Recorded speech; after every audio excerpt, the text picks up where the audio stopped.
আছেন?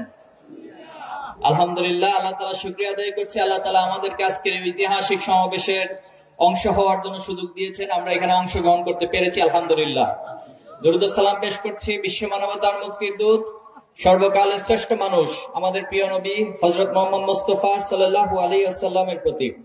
শহীদদের শাহাদাতের মর্যাদা কামনা করছি। যারা আল্লাহর এই জমিনে দ্বীন প্রতিষ্ঠার জন্য, যারা আল্লাহর এই জমিনে ন্যায় এবং ইনসাফ প্রতিষ্ঠার জন্য, এই জমিন থেকে সকল বৈষম্য অন্যায়কে দূরীভূত করার জন্য, জুলুম এবং নির্যাতনে নিঃশেষ করার জন্য তারা তাদের জীবনকে দিয়েছেন, বিলিয়ে দিয়েছেন। আমরা তাদের জন্য দোয়া করছি। এবং বিশেষভাবে 2024-এর জুলাই এবং আগস্টে যারা তাদের রক্ত দিয়ে, জীবন দিয়ে এই বাংলাদেশকে একটি ফ্যাসিবাদ মুক্ত বাংলাদেশে পরিণত করার জন্য, এই বাংলাদেশের যে অপার সম্ভাবনা রয়েছে সেই সম্ভাবনার উপরে ভিত্তি করে বাংলাদেশকে একটি সমৃদ্ধ বাংলাদেশে পরিণত করার জন্য আজকে যে স্বপ্ন এবং পরিবেশ আমাদের কাছে দিয়েছেন, আমরা তাদেরকে স্মরণ করছি এবং তাদের জন্য দোয়া করছি। আল্লাহ সবাইকে শাহাদাতের মর্যাদা দান করুন, আল্লাহুম্মা আমিন। আমি বিশেষভাবে দোয়া করছি বাংলাদেশের 3 বারের সাবেক প্রধানমন্ত্রী, যিনি বর্তমানে অসুস্থ অবস্থায় রয়েছেন এবং জীবন মৃত্যু সন্ধিক্ষণে তিনি অবস্থান করছেন। আমরা বিশেষভাবে তার জন্য দোয়া করছি।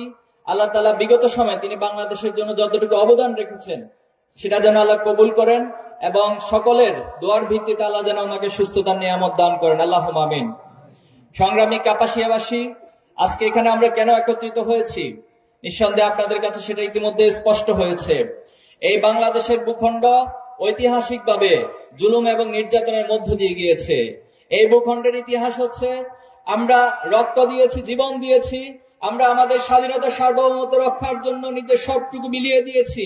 কিন্তু সেই স্বাধীনতা সার্বভৌমত্ব বারবার প্রশ্নের সম্মুখীন হয়েছে, বারবার হুমকির সম্মুখীন হয়েছে। সেই ইংরেজ উপনিবেশিক শাসন আমল থেকে শুরু করে এই জনপদের আলেম ওলামারা জীবন দিয়েছে। বালাকটের প্রান্তরে শহীদ আহমদ বেরলভী, শহীদ ইসমাইল শহীদরা জীবন দিয়েছেন, কিন্তু কখনো বাতিল শক্তির কাছে, সাম্রাজ্য শক্তির কাছে মাথা নত করেন নাই। হাজী শরীয়তুল্লাহরা এখানে লড়াই করেছেন, সংগ্রাম করেছেন। শহীদ তিতুমীর জীবন দিয়েছেন, বাঁশের কেল্লা তৈরি করেছেন। এখানে যুগে যুগে বিভিন্ন সময় আলেম ওলামারা জীবন দিয়েছেন, কিন্তু কারো কাছে কখনোই মাথা নত করেন নাই। এই বাংলাদেশে সেই 52, 69, 71, 90 সহ সর্বশেষ 2024 পর্যন্ত ছাত্র জনতা, এদেশের আপামর মানুষ বারবার জীবন দিয়েছে, রক্ত দিয়েছে, কিন্তু কোন সাম্রাজ্যবাদী, আধিপত্যবাদী শক্তির কাছে মাথা নত করে নাই। আমরা 2024-এর পর এই প্রজন্ম প্রবল ভাবে, চমৎকার ভাবে আপনার স্বপ্ন দেখছি। আমরা স্বপ্নের কথাগুলি সবার কাছে উপস্থাপন করছি যে কেমন বাংলাদেশ আমরা দেখতে চাই। আমরা ভেবেছিলাম ফ্যাসিবাদী হাসিনা যখন এখান থেকে পালিয়ে গিয়েছে, এখানকার মানুষের চিন্তার, রাজনৈতিক কালচারের একটি বড় পরিবর্তন হবে। কিন্তু দুর্ভাগ্যজনক হলেও সত্য, আমরা দেখছি এখনো কারো কারো মাঝে সে চিন্তার পরিবর্তন ঘটে নাই। তারা ফ্যাসিবাদী হাসিনা যা রেখে গিয়েছে তার অসমাপ্ত কাজগুলো আজ নিজেদের কাঁধে তুলে নিয়েছে। ফ্যাসিবাদী সময় আমরা খুন, হত্যার রাজনীতি দেখেছি, আজকে আমরা দেখছি পাথর মেরে মানুষ হত্যা করার। আপনারা দেখেছেন? এটা বাংলাদেশের জন্য নির্লজ্জ। নিজের দলে নিজের কর্মীকে শুধুমাত্র চাঁদাবাজির কারণে পাথর মেরে মানুষ হত্যা করা, এটা জুলাই আগস্টের পরে বাংলাদেশে মেনে নেওয়া যায় না। আমরা সিলেটে তাওমিলে দেখেছি, তারা পাথরগুলোকে লুটপাট করে বাড়িতে নিয়ে চলে গেছে। এটা কেমন বাংলাদেশ আমরা দেখতে পাচ্ছি? আজকে যেখানে সেখানে যখন চাঁদাবাজের নাম উল্লেখ করা হয়, তখন একটি বিশেষ দলের নাম সামনে চলে আসে। তারা চাঁদাবাজের ইজারা নিজেদের হাতে তুলে নিয়েছে। এমন বাংলাদেশে প্রজন্ম, এই তরুণ প্রজন্ম দেখতে চায় না। আমরা চাই রাজনীতির একটি গুণগত পরিবর্তন হোক। এই সমাজে যারা নেতৃত্ব দিবে তারা সৎ হোক, তারা দক্ষ হোক, তারা দেশপ্রেমিক হয়ে এই বাংলাদেশকে নেতৃত্ব দিয়ে এই বাংলাদেশে যে সম্ভাবনা রয়েছে সেটাকে যথাযথ কাজে লাগাক। আমরা চাই হিংসার রাজনীতি বন্ধ হোক, আমরা চাই কাদা ছোড়াছড়ির রাজনীতি বন্ধ হোক। রাজনীতির মধ্যে উদারতা থাকবে, সহনশীলতা থাকবে, সম্মান থাকবে, এমন একটি রাজনীতি জুলাই আগস্টের যে প্রজন্ম তারা দেখতে চায়।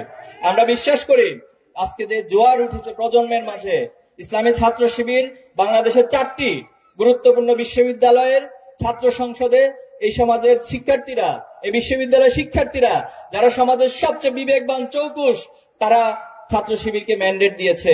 তারা বুঝতে পেরেছে যে কাদের হাতে বাংলাদেশ নিরাপদ থাকবে, কাদের হাতে এই ক্যাম্পাসগুলো নিরাপদ থাকবে, কাদের হাতে বাংলাদেশের সম্ভাবনাগুলো যথাযথ কাজে লাগানো যাবে, তারা সেটা খুব ভালো করে বুঝতে পেরেছে।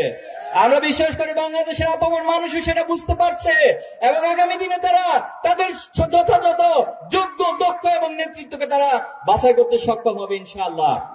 আমরা মনে করি এই কাপাসিয়াতে যিনি আপনাদের প্রার্থী হয়েছেন, আমাদের শ্রদ্ধেয় সাবেক কেন্দ্রীয় সভাপতি জনাব সালাউদ্দিন আইয়ুবী, তিনি ওনার নামের প্রতি যথেষ্ট সুবিচার করেছেন। সালাউদ্দিন আইয়ুবী ভাইকে আমি যখন কেন্দ্রে দায়িত্ব পালন শুরু করেছিলাম, ভাইকে সেক্রেটারি হিসেবে পেয়েছিলাম। সে সময় জানেন যে 2020 সালে করোনা এবং লকডাউন ছিল। 20 এবং 21 সালে ভাই কেন্দ্রীয় সভাপতির দায়িত্ব পালন করেছেন। এটা একটি নতুন অভিজ্ঞতা, নতুন পরিবেশ ছিল বাংলাদেশের জন্য। কিন্তু ছাত্র শিবিরের মতো একটি বৃহৎ সংগঠনকে ভাই যেভাবে করে নেতৃত্ব দিয়েছেন, একটি ক্রিটিক্যাল মুহূর্তকে, ক্রাইসিস মুহূর্ত কিভাবে ওভারকাম করতে হয়, এটা ভাই ভালো করে জানেন।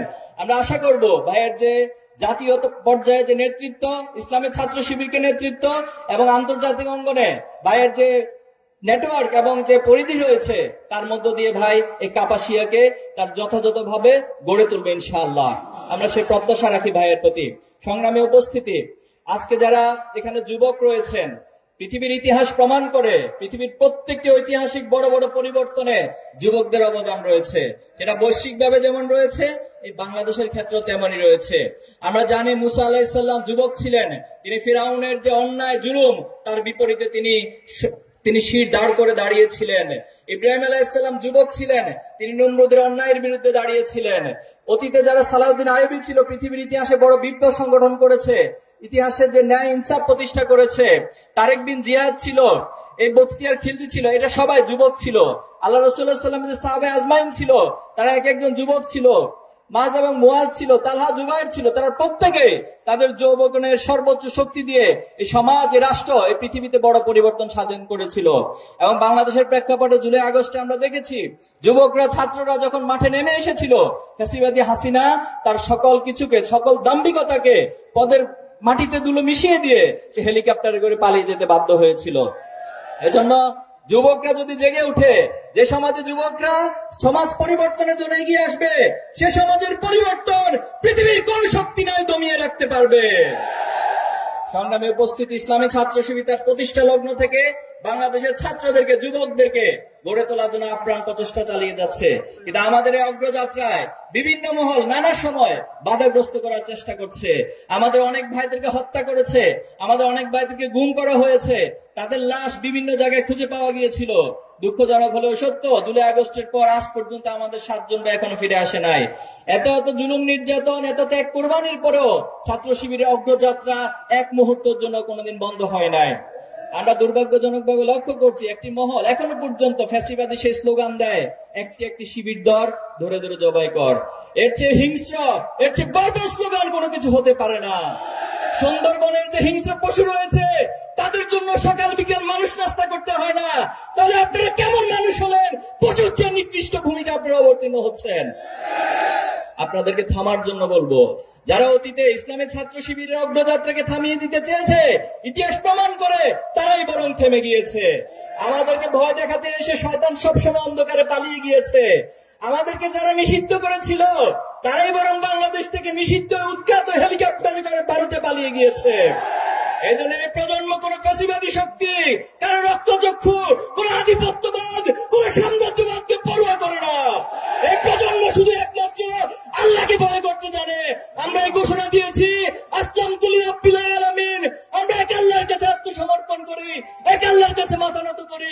দুনিয়ার কোন শক্তির কাছে আমরা পরোয়া করি না, মাথা নত করি না।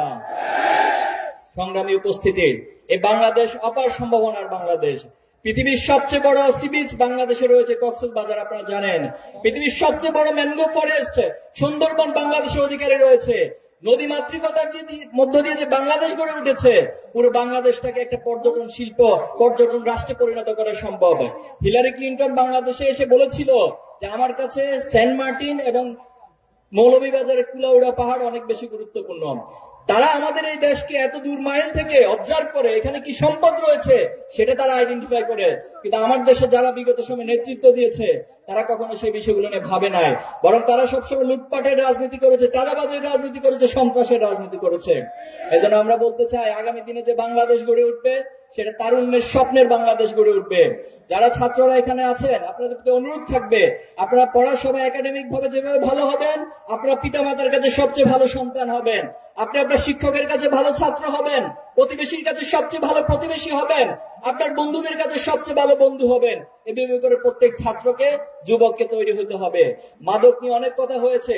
এ সমাজে মাদকের ব্যবসা কাদের সিন্ডিকেটের মধ্য দিয়ে পরিচালিত হয় সেটা অতীতে আমরা দেখেছি।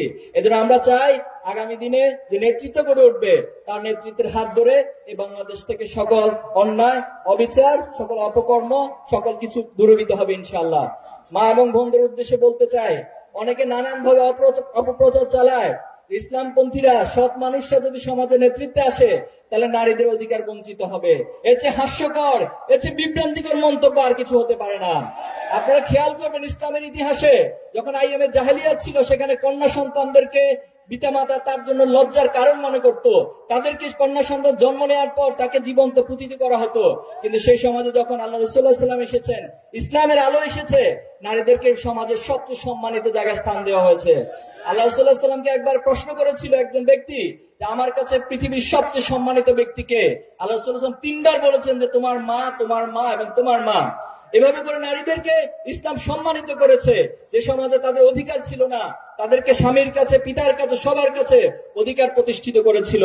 এবং আপনারা জানেন, জ্ঞান অর্জনের ক্ষেত্রে আল্লাহ রাসূলুল্লাহ সাল্লাল্লাহু আলাইহি ওয়াসাল্লাম বলেছেন, তালাবুল ইলমি ফারিদাতুন আলা কুল্লি মুসলিম ওয়া মুসলিমাত। আয়েশা রাদিয়াল্লাহু তাআলা আনহা আমাদের মা, তিনি ইসলামের ইতিহাসে জ্ঞানের ক্ষেত্রে অনেক বড় অবদান রেখেছে। হাদিস শাস্ত্রে অনেক বড় ভূমিকা তিনি রেখেছেন। এজন্য আমরা বিশ্বাস করি, যদি বাংলাদেশের সৎ নেতৃত্ব প্রতিষ্ঠিত হয়, বাংলাদেশে যদি ইসলামপন্থীরা ক্ষমতায় আসে, তাহলে অবশ্যই নারীদেরকে সবচেয়ে বেশি সম্মান, নিরাপদ এবং তাদেরকে তাদের অধিকারের ক্ষেত্রে সবচেয়ে বেশি গুরুত্ব দেওয়া হবে। আসুন আমরা সকল ভেদাভেদ ভুলে গিয়ে এই বাংলাদেশের যে সম্ভাবনা রয়েছে, সেই সম্ভাবনাগুলোকে ঐক্যবদ্ধভাবে হাতে হাত রেখে আমরা সেটাকে কাজে লাগাই এবং আগামী দিনে আমরা যার যার জায়গা থেকে এই সমৃদ্ধ বাংলাদেশ গড়ার ক্ষেত্রে ভূমিকা রাখি। আমি কাপাসিয়ারবাসীর কাছে জানতে চাই, আজকে যিনি আপনাদের প্রার্থী রয়েছেন সালাউদ্দিন আইয়ুবী ভাই, তিনি কি একজন সৎ মানুষ? তিনি কি দক্ষ মানুষ? তিনি কি তারুণ্যের অহংকার? আপনারা কি পারবেন এই নেতৃত্বকে আপনাদের নেতা হিসেবে তৈরি করতে? আপনাদের সবার কাছে আহ্বান থাকবে, কাপাসিয়াবাসীর প্রত্যেক ঘরে ঘরে গিয়ে আগামী দিনে যে জ্বর উঠেছে ন্যায় এবং ইনসাফের প্রতীকের পক্ষে, আপনারা আমাদের সালাউদ্দিন আইয়ুবী ভাইকে এই কাপাসিয়ার নেতা হিসেবে তৈরি করবেন ইনশাআল্লাহ। আমরা আল্লাহর কাছে সাহায্য চাই, আল্লাহ আমাদের সহায় হোক, এই তারুণ্যের স্বপ্নগুলো এই বাংলাদেশের জমিনে বাস্তবায়িত হোক। আমিন।